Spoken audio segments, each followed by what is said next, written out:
Assalamualaikum warahmatullahi wabarakatuh. Perkenalkan, saya Vera Safila dari Hati dengan NIM AB232079. Di sini saya akan melakukan ujian OSCE dengan berasat deteksi dini masalah emosional pada balita menggunakan KMME. Iya, sebentar. Silakan masuk, Bu. Silakan duduk dulu, Bu. Saya tutup pintunya dulu ya.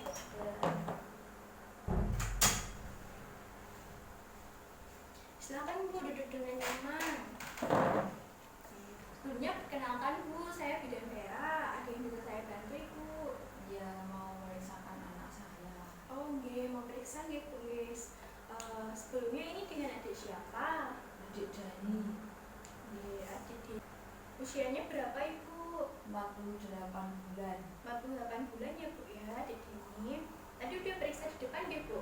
Sudah, Bang, sudah. Oke, sudah. Jadi ini Dede ini keluhannya apa, Ibu?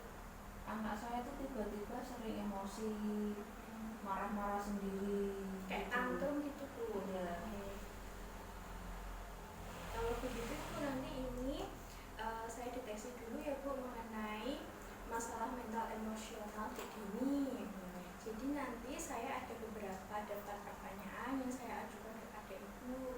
Mohon kerjasamanya ya, Bu. Namanya ya Bu ya, untuk dijawab sejujur-jujurnya sesuai dengan kondisi Dek Deni supaya pemeriksaan deteksi ini akurat. Iya. Oke, baik. Jadi pertanyaan yang pertama, apakah Dek Deni ini sering marah-marah nggak jelas, rewel gitu Bu? Iya. Iya, baik. Terus yang kedua, apakah akhir-akhir ini Dek Deniku sering lebih memilih bermain sendiri, nggak mau sama teman-temannya gitu? Tidak. Tidak. Kemudian apakah Dek Deni ini akhir-akhir ini sering kayak berperilaku menentang, kayak misalnya melawan ibu atau kayak membantah gitu Bu? Misalkan Dek Deni masih main HP terus ibu suruh tidur terus adiknya bantah gitu Bu? Tidak. Tidak. Terus apakah akhir-akhir ini Dek Deni mudah takut atau cemas gitu Bu? Tidak. Tidak. Kemudian apakah akhir-akhir ini Dek Deni sulit untuk berkonsentrasi, misal biasanya dikasih mainan tuh kayak mainannya lama, terus akhir-akhir ini tuh kayak saat mainan tuh nggak fokus gitu, fokusnya buyar gitu? Tidak. Tidak ya. Terus apa akhir-akhir ini Dek Deni sering bingung gitu, atau misal kayak minta ditemani kemana gitu? Tidak. Enggak ya. Terus untuk yang selanjutnya, apakah Dek Deni ini dalam pola tidurnya kayak ada gangguan, kayak sulit tidur gitu? Tidak. Tidak juga. Terus apakah akhir-akhir ini Dek Deni nafsu makannya hilang atau berkurang Bu? Tidak. Enggak ya. Terus apa akhir-akhir ini Dek Deni sering ngeluh sakit kepala atau sakit perut atau sakit di bagian tubuhnya?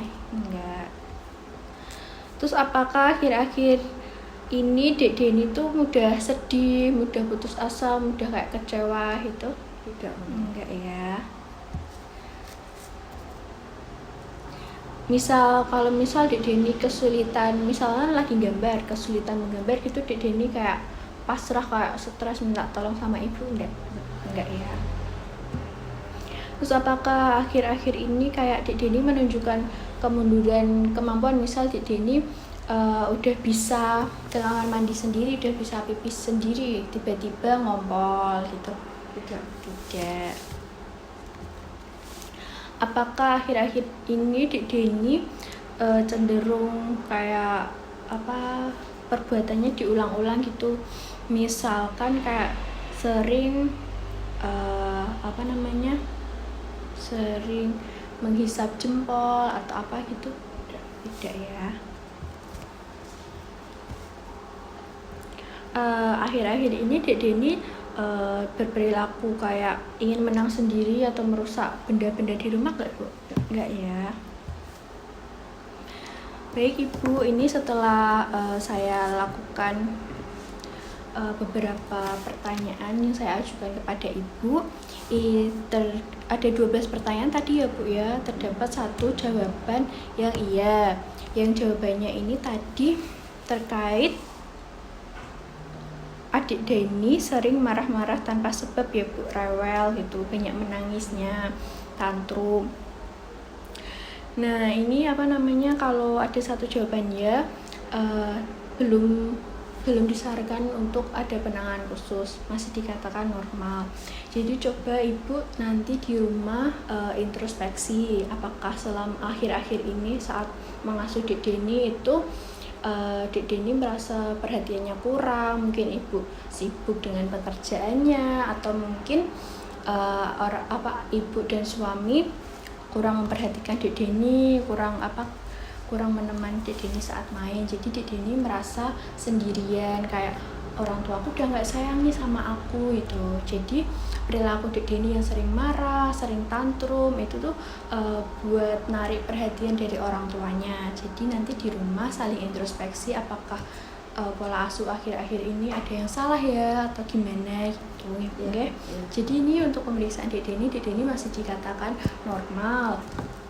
Mungkin itu dari pola asuhnya ada kesalahan ya Bu akhir-akhir ini. Mungkin Ibu juga sibuk, sesibuk-sibuknya orang tua setidaknya harus menyempatkan untuk menemani anaknya main, menemani anaknya tidur gitu, menyempatkan ya intinya Bu, supaya anaknya itu nggak kurang perhatian. Terima kasih ya Bu. Ini Ibu nanti saat di rumah Dek Denny jangan terlalu dikeras, dibentak-bentak. Ya cukup misal Dek Denny melakukan kesalahan dibilangin baik-baik. Terus jangan juga dipegangi gadget terlalu lama. Kan misalkan kita nggak tahu di gadget Dek Denny mencet apa, hal-hal yang negatif yang membuat Dek Denny juga ngikutin hal negatif itu.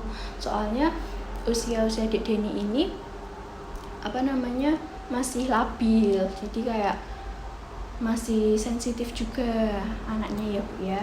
Ini Ibu nanti untuk pemeriksaan kunjungan ulang lagi 3 bulan lagi. Misal dalam pemeriksaan 3 bulan lagi hasilnya masih sama, berarti diperlukan untuk rujukan ke fasilitas kesehatan yang memiliki poli kejiwaan ya Bu ya, untuk dilakukan pemeriksaan selanjutnya.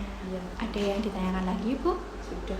Oke, baik. Terima kasih ya Bu. Sama-sama Ibu, hati-hati ya.